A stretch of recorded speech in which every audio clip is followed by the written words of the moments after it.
Bonjour à tous et bienvenue dans ce nouveau numéro de Politique et Économie. Ravi de vous retrouver. Aujourd'hui, nous sommes en compagnie de Jacques Sapir. Bonjour monsieur. Bonjour. Jacques Sapir, vous êtes économiste bien connu du plateau de TV Liberté. Vous êtes directeur d'études à l'EHESS, l'école des hautes études en sciences sociales. Nous avions parlé de la Russie il y a quelques mois, de son économie de guerre. Nous allons aujourd'hui faire le point sur l'économie russe et justement le système de sanctions qui a été pris contre la Russie. Il a été commencé après 2014 avec l'épisode de la Crimée. Il a été poursuivi en février dernier, il y a un an, avec l'invasion des troupes russes sur le territoire ukrainien. Ce système de sanctions, il est aujourd'hui le plus complet appliqué contre un pays dans l'histoire du système, dans l'histoire des systèmes de sanctions. Comment vous expliquez, on ne va pas parler d'acharnement, mais comment vous expliquez la complétude aujourd'hui de ce système ? Alors, il y a plusieurs raisons qui interviennent. Vous avez raison de dire que c'est le plus complet hors situation de guerre. Hors situation de guerre, bien entendu. Mais disons, aujourd'hui, les pays qui ont proclamé ces sanctions ne sont pas techniquement en guerre contre la Russie. Alors, c'est un système qui est le produit, tout d'abord, d'une volonté, on peut dire, de mettre fin à l'intervention russe. Et quand ils ont vu que les premières mesures ne réussissaient pas, ils en ont rajouté d'autres, puis rajouté d'autres, puis rajouté d'autres. Bon, ça n'a toujours pas réussi, par ailleurs. Il y a aussi une dimension très idéologique, qui est dite, par exemple, faire mal à la Russie. Alors, il n'a jamais été bien défini qu'est-ce que ça voulait dire que faire mal. Il y a aussi, enfin, une dimension qui s'enracine dans une réflexion un petit peu sommaire sur ce qu'était l'économie russe, en disant, l'économie, c'est le talon d'Achille de la Russie. Si on tape très fort là-dessus, elle va s'effondrer. Elle ne s'est pas effondrée. Alors vous disiez que c'était en effet le système de sanctions le plus complet hors temps de guerre. Il y a quelques mois, on avait quand même entendu Emmanuel Macron, je crois que c'était en septembre, nous dire « Nous sommes en guerre contre la Russie », avait-il dit. C'est un état de fait. Quelques mois plus tard, il avait dit « Nous ne sommes pas en guerre ». Je crois que c'était sur France 2 en face de la journaliste Madame Roux. Qu'est-ce qu'il faut en penser ? On est en guerre contre la Russie ou pas ? C'est quoi ? C'est la co-belligérance aujourd'hui avec ces livraisons d'armes ? Non. Nous ne sommes pas, c'est vrai, techniquement en guerre contre la Russie. Nous aidons de manière extrêmement importante le gouvernement ukrainien. Ça, c'est tout aussi vrai. Après, la question de la co-belligérance pourrait se poser si des troupes de l'OTAN intervenaient sur le territoire ukrainien. Mais est-ce le cas ? Alors, formellement, sous couvert de... Non, voilà, formellement non. Formellement non, il n'y a pas de militaires OTAN sur le terrain. Même si, et c'est extrêmement important, le gouvernement ukrainien, les militaires ukrainiens utilisent en permanence les systèmes de renseignement et de ciblage de l'OTAN. Donc, nous avons bien des militaires de l'OTAN qui collaborent avec eux, mais ces militaires de l'OTAN, en particulier des Américains, sont situés en Allemagne et ils ne sont pas sur le territoire de l'Ukraine. Bon. Après, il y a, c'est vrai, une très grande hypocrisie parce que on demande à un certain nombre d'officiers, alors on sait que les Polonais l'ont fait, il y a un militaire autrichien qui d'ailleurs a craché le morceau, qu'est-ce qui se passe ? Les militaires démissionnent formellement des armées, c'est des militaires de carrière, donc ils signent un papier comme quoi ils démissionnent. Ils signent probablement un papier dans lequel l'État s'engage à les reprendre au bout d'un certain temps quand ils vont revenir, ça c'est autre chose. Ils vont en Ukraine comme personnes privées, et là, ils sont considérés techniquement comme des contractants militaires civils, civils, mais pas... Donc, mais pour former les soldats ukrainiens au maniement des armes qu'on leur apporte. Oui. La France va peut-être faire de même avec les livraisons de chars Leclerc si elles ont lieu effectivement. Attention, la formation se fait très souvent au sein des pays de l'OTAN. Les militaires ukrainiens viennent en France, par exemple, quand il a fallu qu'ils apprennent à se servir des canons César. Ils sont venus en France. Ils sont venus en France et ils ont été formés En France. Bon. Donc, on est dans une situation où, formellement, je le dis encore, les lignes rouges n'ont pas été franchies. Donc, effectivement, on ne peut pas considérer que la France est un pays co-belligérant, mais on ne peut pas considérer non plus qu'elle n'est pas co-belligérante. Et c'est ça, en fait, toute l'ambiguïté, avec le fait que certains pays sont plus engagés que d'autres. Le cas évident, c'est celui de la Pologne, où maintenant on estime qu'il y a quelque chose comme 20 000 militaires polonais qui ont donc démissionné de l'armée polonaise et qui se battent en Ukraine. Donc là, on est vraiment sur sur le fil du rasoir. Évoquons donc ce système de sanctions qui a été pris en 2022. Il a été pris dans le cadre d'une coalition comprenant plusieurs pays, l'Union européenne, ceux de l'Union européenne, les États-Unis, le Royaume-Uni, Canada, Australie, Japon, Corée du Sud, mais de nombreux autres pays n'y sont pas rentrés. C'est le cas de pays en Asie, en Afrique, en Amérique latine. Comment vous expliquez cette nouvelle partition du monde face à ce régime de sanctions ? Alors la première chose qu'il faut dire, c'est que même au sein des pays qui appliquent les sanctions, tous ne les appliquent pas de la même manière. Par exemple, si on prend l'Union européenne, donc l'Union européenne a décidé maintenant 9 vagues de sanctions, elle est en train de préparer la 10e vague. Il y a des pays qui appliquent très modérément ces sanctions. Par exemple, la Roumanie, même la Bulgarie. La Bulgarie a demandé des exemptions à cause des conditions de ses fournitures en énergie. Il ne pouvait pas se passer. Bon. Donc, déjà, on voit qu'il y a des pays de l'Union européenne qui n'appliquent pas de la même manière les sanctions que d'autres. Ça, c'est un premier point. Sont-ils sanctionnés par l'Union européenne pour la non-application ? Non, parce que c'est l'Union européenne qui leur a accordé des exemptions. Ah, tout à fait. mais pas la France, elle a besoin aussi du gaz russe, mais on ne lui accorde pas d'exemption. Nous n'avons pas demandé d'exemption. La Belgique a demandé certaines exemptions qui lui ont été accordées. Par exemple, sur les produits métallurgiques en provenance de Russie. Donc ça, c'est un premier point. Deuxième point, hors de l'Union européenne. Alors, même chose, les États-Unis, donc ils ont décrété des sanctions, mais on voit d'ailleurs que leurs sanctions ne recoupent que partiellement les sanctions de l'Union européenne. Par exemple, les États-Unis continuent d'importer massivement des engrais de Russie, ou ils importent de l'urée pour faire des engrais. Pourquoi ? Parce qu'ils disent que ils ont besoin de ça pour faire tourner leur agriculture. Donc, mais il y a d'autres pays dont l'application des sanctions peut être très discutée. Le Japon. Alors le Japon applique les sanctions sur les microprocesseurs, mais maintient la participation des entreprises japonaises dans les entreprises gazières russes, et en particulier les terminaux de GNL, de Sakhalin 2, dont un certain nombre d'entreprises japonaises sont aujourd'hui actionnaires en partie. Bon, donc ça, c'est même chose pour la Corée du Sud. La Corée du Sud applique certaines sanctions, n'en applique pas d'autres. Et puis on a enfin un pays de l'OTAN, la Turquie, qui n'applique pas du tout les sanctions. Donc ça, c'est déjà un problème. C'est-à-dire qu'on voit que déjà au sein du bloc, je dirais, OTAN élargi, ce que les Russes appellent l'Occident collectif. Bon. Mais l'Occident n'arrive pas à faire obéir tout le monde. Tout le monde, et ne veut pas faire obéir tout le monde, parce que, sinon ça explose. Il y a des pays, oui, qui disent, nous, on ne peut pas. Bon, ça, c'est un premier point.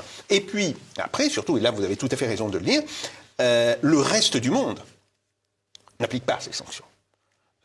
Que ce soit la Chine, l'Inde, les pays africains, les pays d'Amérique latine.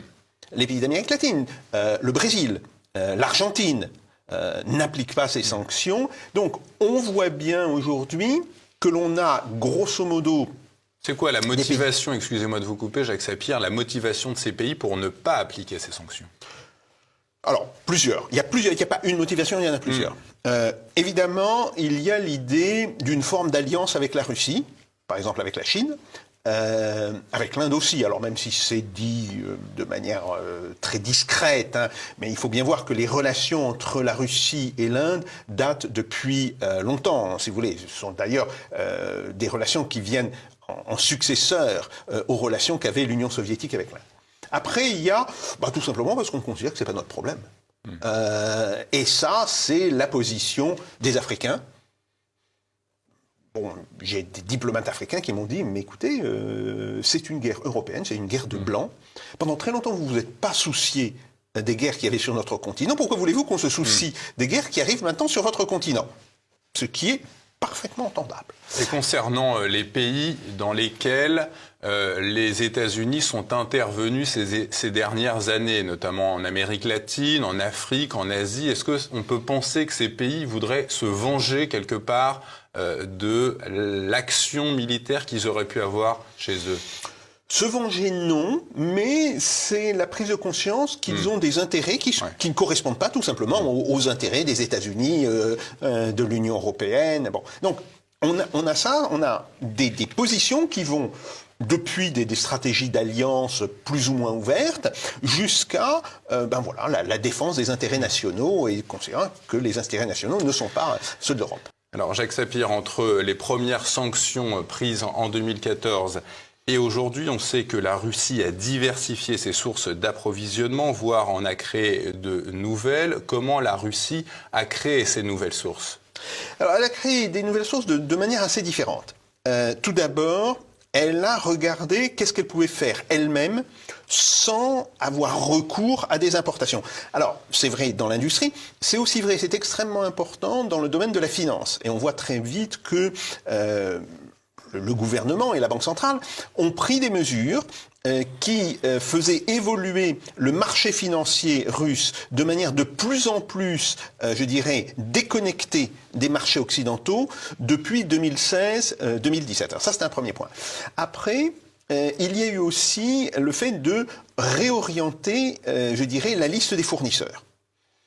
Et assez rapidement, on a vu que des entreprises russes ont commencé, même chose 2015-2016, à regarder des fournisseurs autres que des fournisseurs occidentaux, à regarder par exemple la Chine, Taïwan, la Malaisie, etc. Bon, donc tout ça c'est jusqu'en 2022, jusqu'au début de la guerre. Avec le début de la guerre, il a fallu aller beaucoup plus vite pour la réorientation des flux fournisseurs. Et donc là, effectivement, il y a eu une espèce de course contre la montre pour substituer massivement des fournisseurs asiatiques, pour l'essentiel, aux fournisseurs européens, donc ça c'est vrai. Par contre, dans le domaine financier, là, les choses étaient quasiment prêtes. Et en 2-3 jours, le marché russe a été définitivement déconnecté des marchés financiers occidentaux, mais par contre reconnecté sur les marchés financiers d'Asie. Donc voilà, il y a cette dimension. Après, il y a aussi la volonté de se passer de toute une série d'importations, ce qui est en train de se faire, mais ce qui est d'abord long, parce que vous ne créez pas une industrie ex nihilo comme cela en 6 mois, 1 an. Bon, donc là, il y aura nécessairement un délai. Et puis aussi parce que, parfois, c'est compliqué et il vaut mieux, malgré tout, recourir à un certain type d'importation tout en réduisant la part des importations. Donc, on a des stratégies qui sont des stratégies hybrides qui combinent à la fois, le produisons russe, avec aussi des changements de fournisseurs et avec des changements dans la catégorie des objets fournis. Par exemple, sur l'industrie des camions, alors c'est intéressant parce que là ils ont réussi quelque chose qui a assez bien marché. Ils ont lancé la production des moteurs qu'avant ils importaient. Maintenant, pourquoi ça a été possible pour les camions ? Et ce n'est pas encore complètement possible pour les automobiles, pour une raison très simple, c'est que la production mensuelle de camions, c'est le 10e de la production mensuelle d'automobiles.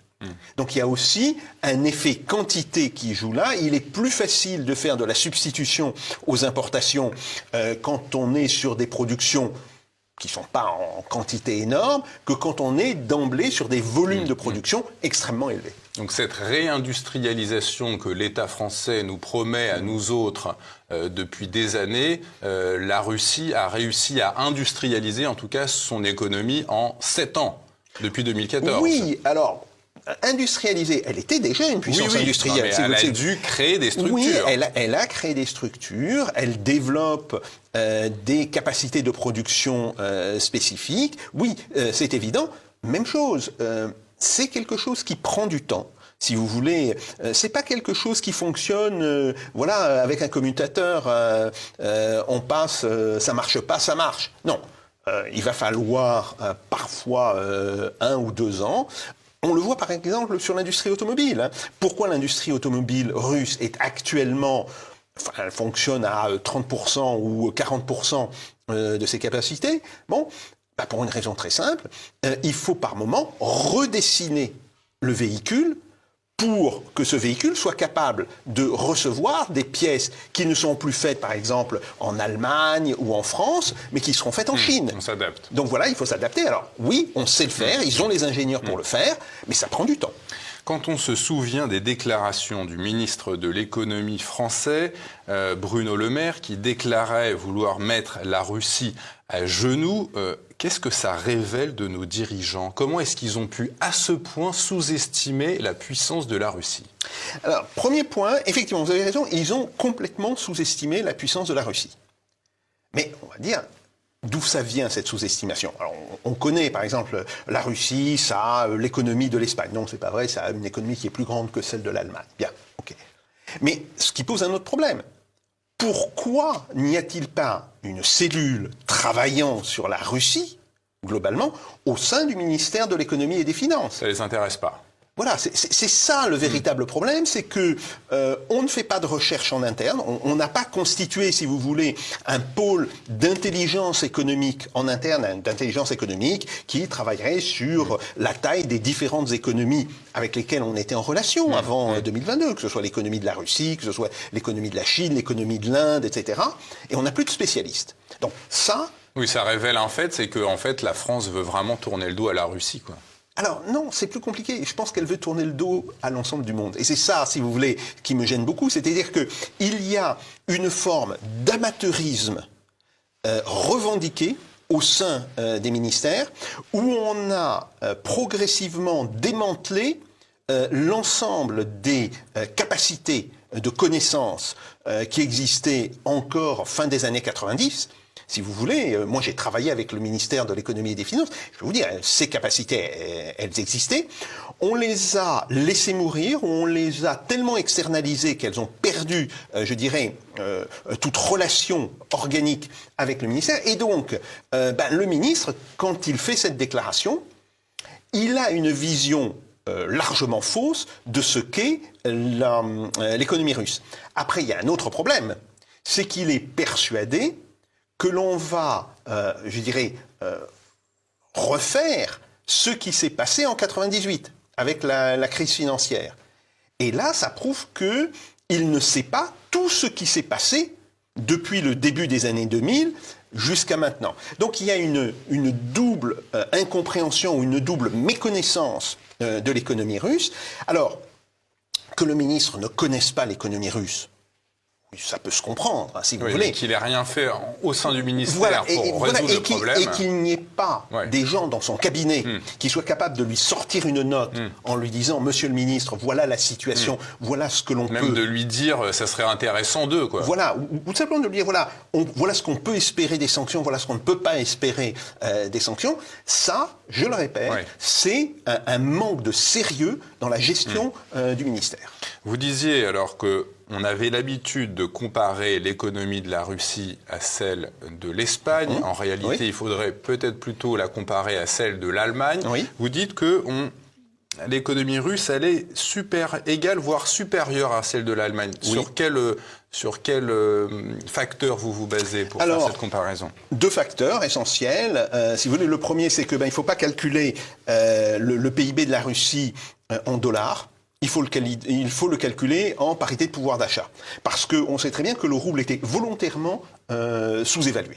Ça, c'est un premier problème. Et on voit que quand on calcule en parité de pouvoir d'achat, rien que ça fait passer le poids, si vous voulez, du PIB dans l'économie mondiale. C'est 1,7% en dollars, c'est 3,2% en parité de pouvoir d'achat. Ça, c'est un premier point. Après, la question, c'est, on est dans une logique de guerre. Dans une logique de guerre, les services pèsent beaucoup moins que le secteur productif. Le secteur productif, c'est industrie, agriculture, construction, voire transport. Bien.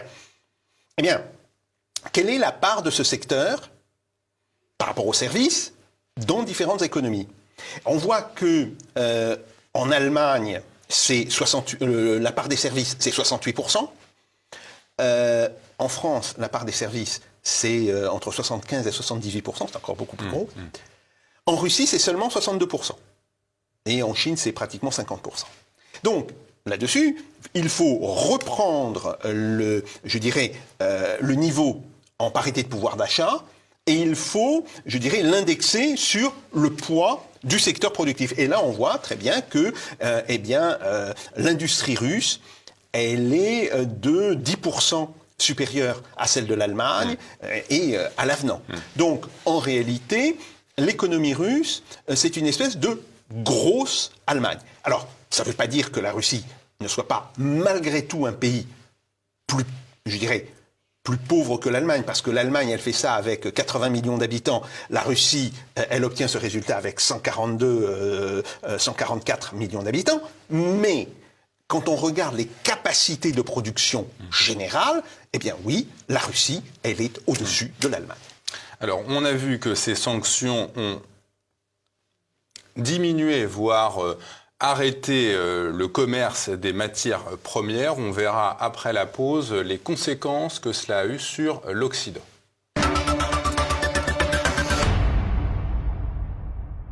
Jacques Sapir, continuons avec vous cet entretien passionnant sur l'économie de la Russie. Quels ont été, je l'annonçais avant la pause, les effets de la réduction, voire de l'interruption du commerce des matières premières sur l'Occident? Alors, tout le commerce n'a pas disparu. Il faut d'abord bien le savoir. Le commerce du gaz a disparu, mais essentiellement avec la destruction de Nord Stream 1 et de Nord Stream 2. Donc c'est ça, en fait, la véritable raison. Par ailleurs, la Russie continue de livrer du gaz liquéfié, du GNL, à l'Europe. Par quelle voie? Par bateau. D'accord. Par bateau, tout simplement. Après, le pétrole, là, effectivement, on est en train de voir les importations s'effondrer complètement, ce qui n'est pas un problème pour la Russie, parce qu'elle a réorienté ses exportations. Mais là, c'est vrai. Mais il y a toute une série de métaux qu'on continue d'importer. Par exemple, l'industrie européenne et l'industrie américaine de l'aéronautique continuent d'importer du titane russe. Parce que, si vous voulez, la Russie est un très gros producteur des éponges en titane, et le titane, c'est un métal qui est absolument nécessaire pour la production des réacteurs, voire pour la production des cellules d'avion. Donc, pourquoi est-ce qu'on n'essaye pas d'aller chez d'autres producteurs de titane? Eh bien, parce que les Russes vendent non pas du titane brut, mais des éponges de titane. Et ils sont les seuls à le faire. Non, ils ne sont pas les seuls, mais disons, ils le font particulièrement bien. Et donc, voilà, on a décidé de ne pas toucher. Même chose, les États-Unis continuent d'importer des moteurs fusées de Russie. Alors bon, ça, c'est pas des matières premières. Là, on est clairement sur des biens manufacturés. Mais là, c'est quoi? C'est la NASA qui fait ça ou c'est Elon Musk avec Elon Musk. C'est Elon Musk qui utilise. C'est le privé, quoi. Oui, qui utilise. Mais bon, voilà, s'il y avait une interdiction, elle toucherait tout le monde. Bon, il y a comme ça toute une série de matières premières. Il y a aussi des matières premières agricoles. Nous continuons d'utiliser des céréales russes.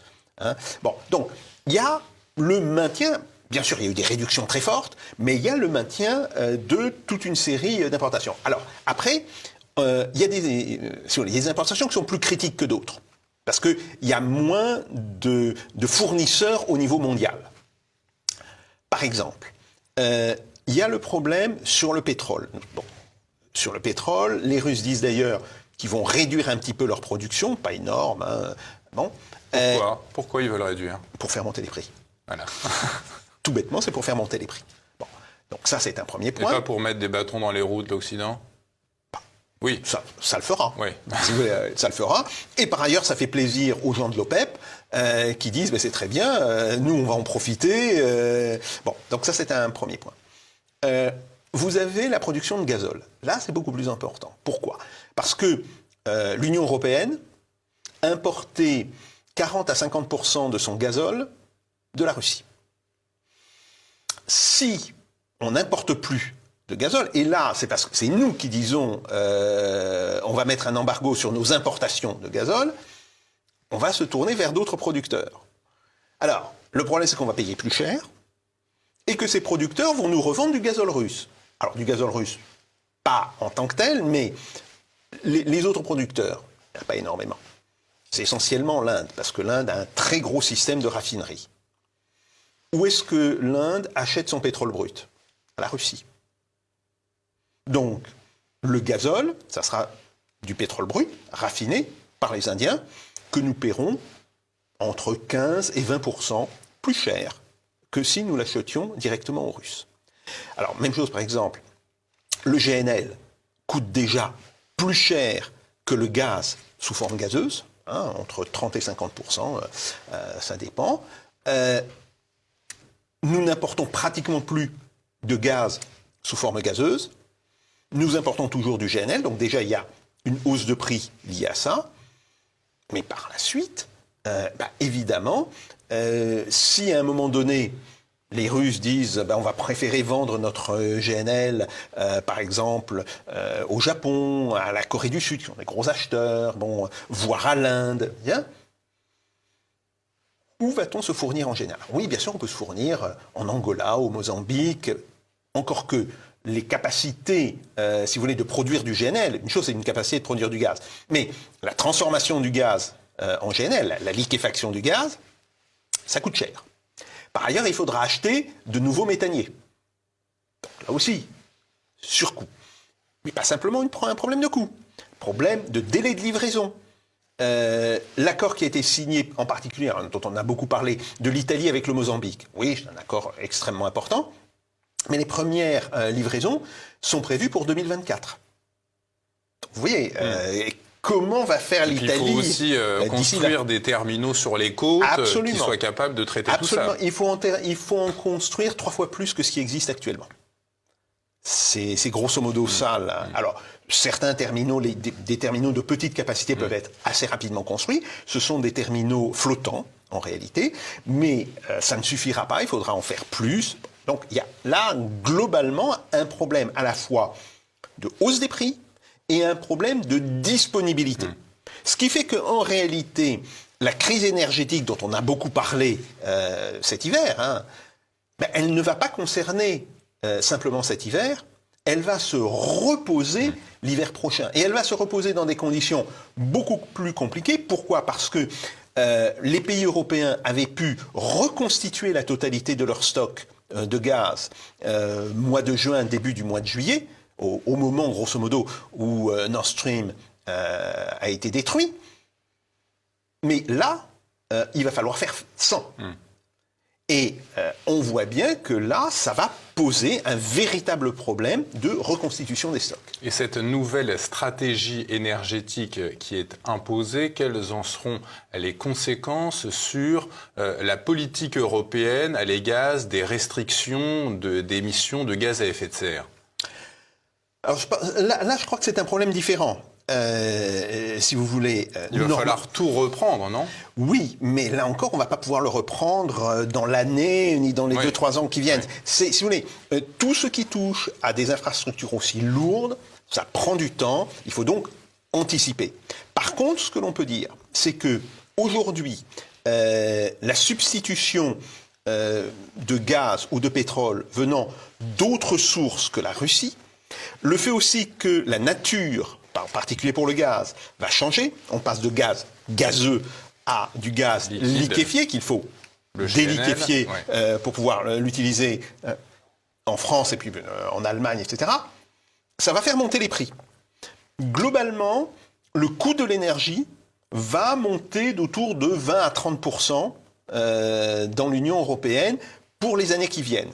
Et donc se pose la question, nous avons des coûts de l'énergie qui montent, la Russie continue de fournir de l'énergie à faible prix, faible prix, à des prix plus faibles, pas si faibles que ça quand on voit la nature des contrats, à la Chine, à l'Inde et à d'autres pays qui sont nos concurrents industriels. Qu'est-ce qui va se passer au niveau de la compétitivité de l'industrie européenne. Et là, il y a un point intéressant. Il faut regarder comment évoluent les exportations allemandes par rapport au reste du monde. Pas en Europe, mais par rapport au reste du monde. Et on voit là que depuis 5 mois, les exportations allemandes, qui sont plus chères, si vous voulez, sont en train de s'effondrer. Normalement, ça devrait conduire à une forte baisse de l'euro, puisque les Allemands exportent en euros. Pour l'instant, on ne le voit pas encore. C'est une des questions qui se posera, je pense, dans l'année ou d'ici l'année prochaine. On peut espérer que cette guerre en Ukraine ne durera pas éternellement. On peut aussi espérer que les autorités françaises et européennes veuillent revenir à la table des négociations de la Russie. Est-ce que vous l'envisagez ou est-ce que l'Europe et la France continueront à tourner le dos éternellement au niveau énergétique à la Russie ? Alors là, il faut faire attention sur le délai dans lequel on se projette. Bon, d'abord, la guerre va se terminer, il faut l'espérer, mais quand ? Est-ce que... Oui, on parle d'un pourrissement. Voilà, est-ce que l'on aura, par exemple, un cessez-le-feu cet été, cet automne ? Est-ce que ça va durer encore 1 an ?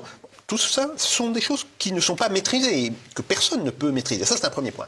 Deuxième point, une fois le cessez-le-feu, parce que je pense que tant qu'il n'y aura pas de cessez-le-feu, il est très difficile d'imaginer un changement dans les relations commerciales entre l'Union européenne et la Russie.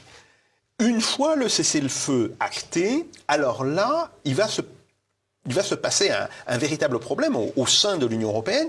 Vous avez des pays qui vont dire cessez-le-feu ou pas cessez-le-feu, il ne faut plus commercer avec la Russie, en particulier les Baltes, les Polonais, peut-être les Scandinaves, Suède, Finlande, etc. Tous les pays les plus proches de la Russie. Voilà. Et puis d'autres pays qui vont dire, c'est un petit peu idiot. De toutes les manières, nous avons toujours un commerce résiduel les Allemands, qui existe. Bon. Alors là va se poser une véritable question. Mais il n'y a pas que les Allemands. Il y aura peut-être les acteurs du secteur privé de ces pays-là qui pousseront aussi leurs autorités publiques à changer de fusil d'épaule. Tout à fait. Et puis vous avez même en Europe centrale des pays qui pensent à peu près comme les Allemands. La Hongrie, l'Autriche et la Bulgarie. Et qui ont encore une industrie valable, contrairement à nous. Ou qui tout simplement, pour la Bulgarie, elle n'a plus beaucoup d'industrie, mais qui se disent, mais de toutes les manières, pour retrouver des sources d'approvisionnement en énergie que nous soyons capables de payer, ça va être très difficile. En réalité, il n'y a que l'énergie en provenance de Russie qui soit compatible avec notre système des prix. Donc voilà, on aura peut-être l'émergence de 3 blocs. Un bloc, si vous voulez, crispé dans un non absolu au commerce avec la Russie, qui ira Finlande, Suède, pays baltes, Pologne. Des pays qui disent non, il faut d'une certaine manière rouvrir le commerce avec la Russie. Ça pourrait être l'Allemagne, la Hongrie, l'Autriche, la Bulgarie, etc. Et puis des pays qui vont se poser plus de problèmes et qui vont se dire si l'Allemagne rouvre son commerce, on ne peut pas se permettre, nous, de ne pas le rouvrir, et ça va être la France, l'Italie, voire l'Espagne. Donc, on aura des positions extrêmement diverses au sein de l'Union européenne. Revenons, Jacques Sapir, à l'économie russe proprement dite. Comment a évolué la balance commerciale russe entre les sanctions de 2022 et aujourd'hui ? Alors, sur le 2e trimestre de 2022, les prix de l'énergie sont montés, donc la valeur des exportations a fortement monté. Par contre, le volume des importations a baissé, ce qui fait que la balance commerciale a été extravagante. Si vous voulez, jamais dans son histoire, la Russie n'avait gagné autant d'argent. On a un excédent de combien ? On devrait avoir un excédent sur les 3 derniers trimestres. Cet excédent est le double de celui de l'année dernière, donc il va se situer autour de 280 milliards de dollars. Bien. Maintenant, on n'aura plus ce type d'excédent au premier ou au deuxième trimestre de 2023, si vous voulez. Parce que... Alors, 2 raisons. 1, les importations sont revenues à peu près au même niveau que ce qu'elles étaient avant le début de la guerre. Ça, c'est un point important. Et d'ailleurs, ça signe l'échec des sanctions, si vous voulez. Le fait que les importations soient en train de revenir à leur niveau de décembre 21 ou de janvier 22, c'est bien la preuve que là, les sanctions n'ont pas fonctionné. Par contre, les prix de l'énergie ont baissé. Alors, c'est pas une baisse qui va être, je dirais, très durable. Bon, pour l'instant, le prix du pétrole est autour de $86 le baril. Le prix du gaz est revenu à peu près à ce qu'il était avant le début de la guerre. Ça, il faut le savoir. Mais on sait aussi qu'en début d'année, donc janvier-février, les achats de pétrole et les achats de gaz sont assez peu développés parce qu'en réalité, on fonctionne sur les stocks déjà existants. Et c'est quand on va commencer à remplir nos stocks à partir de mai-juin que là, les prix vont remonter. Et puis, il y a d'autres problèmes qui sont la possibilité que les États-Unis et l'Europe entrent, si ce n'est en récession, mais en tous les cas avec une activité économique assez stagnante. Donc ça diminuerait d'une certaine manière la pression de la demande. Inversement, le fait que la Chine soit en train de redémarrer son économie, alors on le sait, fin de la politique de Covid, de zéro Covid, bon, etc. L'économie chinoise est en train de redémarrer. Donc, ce que l'on peut penser, c'est que les prix vont rester faibles. Ils restent quand même autour de, pour le pétrole, ils sont autour de 20% de ce qu'ils étaient avant-guerre. Hein. Mais pas pour le gaz. Le gaz est revenu à peu de choses près à son niveau d'avant-guerre. Donc les prix vont rester à ce niveau-là jusqu'en mai, avril-mai. Après, dans une période qui sera marquée par le redémarrage de la croissance chinoise, de la croissance indienne aussi, on oublie, mais l'Inde a maintenant aussi un impact sur les marchés de l'énergie extrêmement important. Là, on devrait avoir à nouveau une remontée des prix et je pense qu'on pourrait être sur des prix de l'ordre de 90-95 $ le baril et des prix qui seraient autour de 3,5 4 pour le dollars pour le 1000 mètres cubes à partir du deuxième semestre de l'année 2023. En termes de balance commerciale, ça veut dire que l'excédent va diminuer très fortement pendant le premier et le début du deuxième trimestre. Ça, c'est baisse des prix d'un côté, montée du volume des importations de l'autre, et puis va se stabiliser quand les prix de l'énergie vont repartir à la hausse, même si le volume des importations va, lui, continuer d'évoluer positivement. Quand on regarde le taux de change du rouble et la solidité des banques russes, comment se porte le système monétaire et financier russe ? Il se porte très bien. Il se porte très bien. Mais c'est pas très significatif. Alors, il se porte très bien factuellement, si vous voulez. Les profits qui sont faits par les banques sont extrêmement élevés. Le rouble, alors qui avait monté, si vous voulez, le taux de change avait fortement monté, est en train de revenir progressivement à son niveau d'avant-guerre. Mais très progressivement, il est encore supérieur. Hein. Et après, ça dépend. Par exemple, si vous regardez le taux de change rouble-yuan, il est nettement plus élevé par rapport à ce qu'il était en février 2022 que le taux de change dollar-yuan ou le taux de change dollar-rouble ou le taux de change euro-rouble qui, eux, sont en train de revenir à peu de choses près à leur niveau de 2022. Bien. Pourquoi ce n'est pas très significatif ? Tout simplement parce que,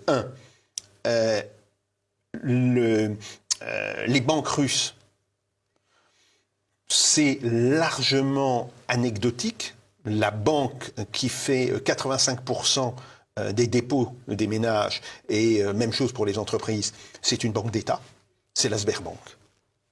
Bon, donc il y a ça. Deux, en ce qui concerne le marché financier, les investissements, si vous voulez, par investissement direct, ils étaient qualitativement importants, mais ils étaient en masse très faibles. Et trois, en termes de, si vous voulez, d'apport bancaire à l'investissement en général, il reste à peu de choses près le même. Donc, en fait, ce que l'on voit surtout, c'est se développer un marché monétaire et financier de Russie séparé des marchés européens, qui va vivre sa vie, si vous voulez, auquel on ne pourra pas porter atteinte parce que les Russes ont trouvé la parade au blocage de SWIFT. Ils ont créé leur propre système et ils ont connecté ce système au système chinois. Donc voilà, nous n'avons plus d'effet dessus. Et par ailleurs, les entreprises russes ou les banques russes ne sont pas désireuses, et ne peuvent pas d'ailleurs légalement, faire des opérations avec des banques occidentales. Donc, nous avons deux marchés financiers qui vont évoluer de manière distincte, séparée, et qui vont vivre leur vie. J'ai encore quelques questions à vous poser. On arrive bientôt à la fin de cet entretien. Jacques Sapir, si vous pouvez nous faire des questions, des réponses, s'il vous plaît, un tout petit peu plus courtes. On sait que pour 2022, l'inflation russe est à 12,5. Est-ce qu'elle fait moins mal que l'Occident à ce niveau-là ? Si vous voulez, elle fait moins mal que dans certains pays de l'Union européenne, plus mal par exemple par rapport à la France, ou même par rapport à l'Allemagne, c'est un petit peu plus mal. Alors, c'est pas 12,5, c'est 11,9. Le chiffre consolidé par la Banque centrale, c'est 11,9. Après, la Banque centrale estime que cette inflation va redescendre à 7% en 2023, et là, ça la mettrait à peu de choses près au même niveau que les inflations dans les pays de l'Union européenne. Notons qu'il y a un pays qui a une inflation qui est plus importante que la Russie, c'est l'Inde. Que l'Inde, aujourd'hui, connaît une bouffée d'inflation importante. Vous avez écrit un article dans le magazine Politique Magazine où vous expliquez qu'en réalité, l'économie russe n'a jamais été menacée d'effondrement. Vous allez même jusqu'à dire qu'en début 2023, l'économie russe est en voie de récupération. Où en sont les chiffres de l'industrie et de l'agriculture ? Alors, le chiffre d'abord global du PIB, et je donne là le chiffre du Fonds monétaire international, c'est exactement le même d'ailleurs que les chiffres donnés par Rosstat ou par les différentes institutions russes, c'est moins 2,2% pour l'année 2022. Alors, moins 2,2%, oui, bien sûr, c'est une baisse, c'est incontestable, mais c'est une baisse qui n'a rien à voir avec ce qui était prévu, par exemple, par l'OCDE ou ce qui était prévu par la Banque mondiale, qui tablait sur des baisses de moins 10, moins 12% entre le mois de mai et le mois de juin dernier. Donc ça, c'est un premier point. Après, en 2023, normalement, le PIB devrait repasser en zone positive. De combien, ça reste à voir. Le Fonds monétaire international annonce plus 0,3, est-ce que ça sera plus 0,5, voire plus 1 ? En réalité, pour l'instant, on n'en sait rien. En ce qui concerne l'industrie n'a baissé que de 0,6%. De 0,6%, donc moins de 1%. Et elle est aujourd'hui, elle est sur une dynamique de progression assez rapide. Depuis l'année dernière même. Je me souviens en septembre, vous nous disiez qu'elle commençait à reprendre. Oui, tout à fait. Donc de ce point de vue-là, on est sur la même dynamique. L'agriculture a vu la valeur de sa production augmenter de 10%. Elle est plus 10, et la construction, alors là je donne tous les secteurs productifs, environ 4,7%. Donc on voit bien, ce qui a baissé en Russie sont les services. Et dans ces services, il y a le commerce. Pourquoi ? Tout simplement parce que les consommateurs russes, ils ont été choqués par la guerre, si vous voulez, comme tout le monde. Bon. Et ils ont épargné. Et ils ont décidé de constituer une épargne de précaution. Et cela a mécaniquement je dirais, entraîner de fortes baisses dans le commerce. Alors, vous citiez à l'instant des chiffres du Fonds monétaire international, Jacques Sapir, le FMI, mais dans cet article que vous avez écrit pour Politique Magazine, vous citez des chiffres de l'Institut des prévisions économiques de l'Académie des sciences, donc un institut russe, l'Institut des prévisions économiques, encore russe, ou encore le ministère du développement économique. Certains pourront vous dire que ces chiffres donc russes sont mensongers. Qu'est-ce que vous leur répondriez? D'abord que le Fonds monétaire international donne exactement les mêmes chiffres. Si Oui, vous voulez, il ne dément pas. Il ne dément pas. Après, si vous voulez, tous les gens qui disent on ne peut pas faire confiance aux chiffres de Rostat, je leur dis simplement réfléchissez. Rostat publie tous les mois probablement entre 800 et 1 millier de séries statistiques. Ces séries statistiques sont très... Alors, je parle pour l'économie, en plus, on publie des séries sur la démographie. Bon.